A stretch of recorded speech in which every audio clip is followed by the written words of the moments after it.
What's up guys, Houndish here, and today we're jumping in with some more Destiny 2 news, and it's Thursday so we get Bungie's weekly update in the form of the TWID, and in this one they're going to talk a lot about PvP, but also some updates for rewards, plan changes for the March 5th patch, and some things that'll come further down the road. So the D2 team have said the TWID this week is even bigger than the one last week, coming in at more than 6,000 words, and we can expect details on PvP plans for update 735 and beyond as we cover reward updates, rule changes, matchmaking and more. So there'll be a lot of details in this TWID. We'll kind of cover all of the highlights, the important changes and things worth knowing about what's going to happen in the game. So as always, I hope you enjoy the video today, and if you do, a rating below very much helps us out on the channel, but without further delay, let's get into it. And getting into things right here, initially, something we weren't anticipating seeing in the TWID today, but we will be seeing a Prophecy Dungeon weapon update starting on the 5th of March. So Bungie have said in update 735 we'll be updating the weapon pool in the Prophecy Dungeon, which will include swapping out 3 weapons and making some key updates to the other existing weapons. So firstly, they will be removing the Swift Verdict sidearm, Long Walk sniper rifle, and the Last Breath auto rifle.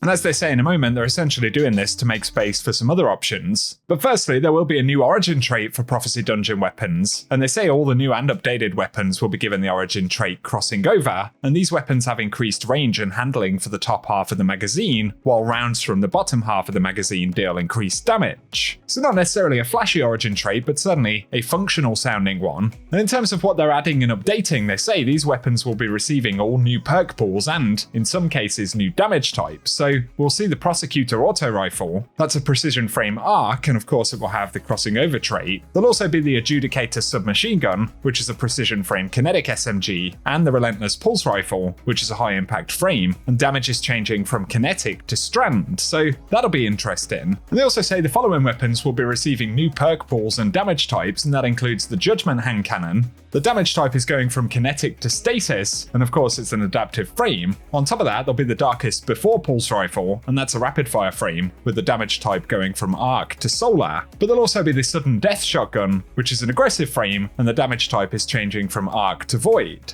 And they point out for updated encounter drops, the Phalanx Echo will drop the Relentless and the Prosecutor, the Cube will drop the Sudden Death and the Adjudicator, and the Kelleco, with the rewards at the Emissary chest, will be the Judgment hand cannon and Darkest Before pulse rifle. So an interesting update to Prophecy right there. It'd be nice to have at least some variations on weapons to go after, and I believe as well there is a step where we need to complete the Prophecy Dungeon for one of the Riven's wishes, which pretty much correlates for when that update will go live. So share your thoughts about that. It's a shame that we're not seeing brand new rewards and things like that, but probably outside of the scope of what we can anticipate from an updated dungeon loot pool. So let us know what you think below. And next up, Bungie talk a whole bunch about updates for PvP. Now there's a lot of text in the TWID here, a lot of justifications and explanations of how matchmaking works and things like that. We are going to focus primarily on the updates that we'll see on March 5th. For the moment, but in terms of quality of life passes on existing PvP maps, they say on March 5th they'll be adding additional map spawning quality of life passes and addressing spawn traps for Eternity and Fortress, as well as removing all backfield spawns for non-rift modes on the Citadel, Cathedral of Dusk, Disjunction, and Convergence. And they say this will effectively make these maps play 30 to 50% smaller than they do currently and reduce the amount of time spent running back to combat after spawning. They also say there'll be a major tuning of the initial spawning, heavy ammo crate, and the tiebreaker zones for all maps. And they say they're making various changes to workflows that allow Bungie to update the above variables more easily. So that quality of life component will be able to be kind of iterated on more frequently than it is at the moment. But then in terms of future PvP maps, separate from the March update, in May, we'll be getting the 3 new PvP maps, which will be free for all players. And on Europa, there'll be a map called Eventide Labs. Then Neomuna will get a new PvP map called Cirrus Plaza, and there'll be Dissonance, which is a new map on a terraformed pyramid ship. And with the lack of maps for PvP that we've seen over the past couple of years, it'll certainly be a huge positive to have some new real estate for the Crucible. So let us know what you think about that. But additionally, for competitive Crucible, Bungie say they'll be adding Artifice armor, much like we see from activities like dungeons. And they say this high stat armor will be obtainable as a reward from the new 3rd tier on the competitive division weekly challenge. And after completion of the challenge, Artifice armor will continue to have a chance to drop on further victories. And it looks like these will primarily be Year 1 Crucible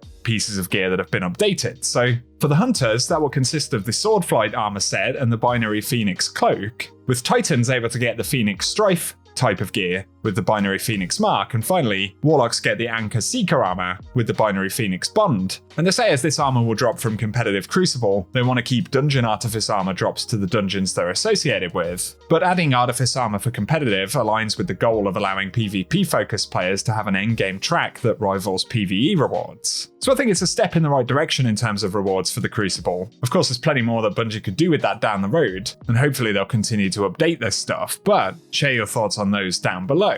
They also say in terms of rewards, another key change for the update in March is an increased drop chance for exotic weapon catalysts on victories. So for rewards overall, they're adding a third tier to the competitive weekly challenge with a new reward of Artifice armor. The tier will be unlocked for all players who reach rank Gold 3 or above each season, and the tier will require match victories instead of completions. But upon completion of the challenge, each victory thereafter will have a chance to drop Artifice armor, and the drop rates will increase alongside your rank, with competitive matches also having an increased chance to drop exotic weapon catalysts on victories. They don't specify which catalysts those will be, but presumably it'll be ones that are already associated with dropping in playlist activities or even PvP specific ones. So it's something, and up next they do say they're making the following changes to Trials passages. So that will include for the passage of Ferocity that if you have not been flawless for the week, losses after 3 wins will reset you back to 3 wins instead of flooring your card. But there'll also be a new passage called the Passage of Persistence, and losses following a win will remove the win from your card, but consecutive losses do not remove additional wins, and getting to 7 wins grants you a drop of the weekly Adept weapon, regardless of how many losses you've taken. So that's an interesting one to add there as well.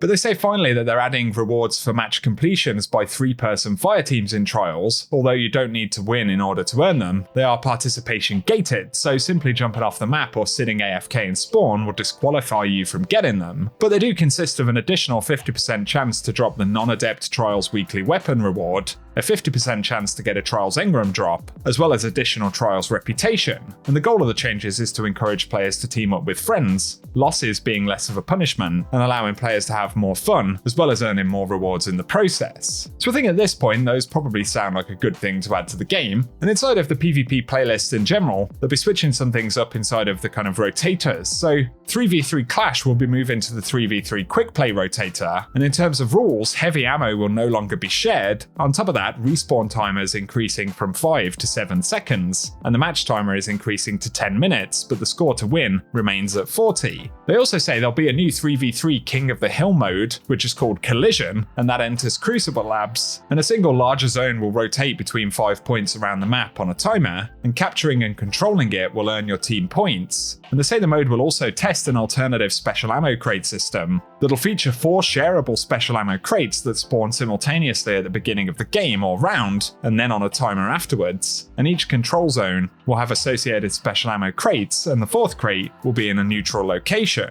And they say players who currently have special ammo will drop special ammo bricks upon death. So Collision sounds kind of interesting there, let us know what you think. But finally, Iron Banner Tribute has undergone a multitude of changes, including simplifying objectives and scoring, including changing the trigger for the hunt from depositing maximum crests to a team score threshold. They also say they'll be removing the wall hacks on players carrying maximum crests, which is probably a good idea, and they'll be cleaning up the user experience by decreasing the distance at which crest icons can be seen. And so we'll be seeing Tribute returning with a few changes there. The proof will be in the pudding, I suppose, on that one. But in terms of matchmaking, they do say in the March update they'll be updating playlist tooltips to correctly display which matchmaking style is used for each mode. So that'll essentially mean players can see whether things are connection or skill-based matching, and they also have several changes planned for the ongoing experimentation with Snake Draft lobby balancing, aimed at improving how it handles fire teams. But more transparency about exactly how matchmaking is working is definitely positive. There's also a bunch of sort of insights inside of the TWID, which I'll link below, on how Bungie look at matchmaking and some data from games this season, so you can check those out if you want to. But there are also a couple of accessibility and console UI updates, including that they've added the reticle location setting to consoles, which will give an option of center or below center, and they'll be adding controller dead zone settings, as well as adding the ability to adjust the opacity of the radar background. So a bunch of quality of life stuff right there. Overall, I think there are certainly some positive changes, and Bungie are trying some stuff out, which is good. I think more innovation on game modes is probably an important thing overall as well, as are unique unique rewards, and Bungie have spoke quite a bit about rewards in this TWID. Updating existing stuff is definitely a good thing,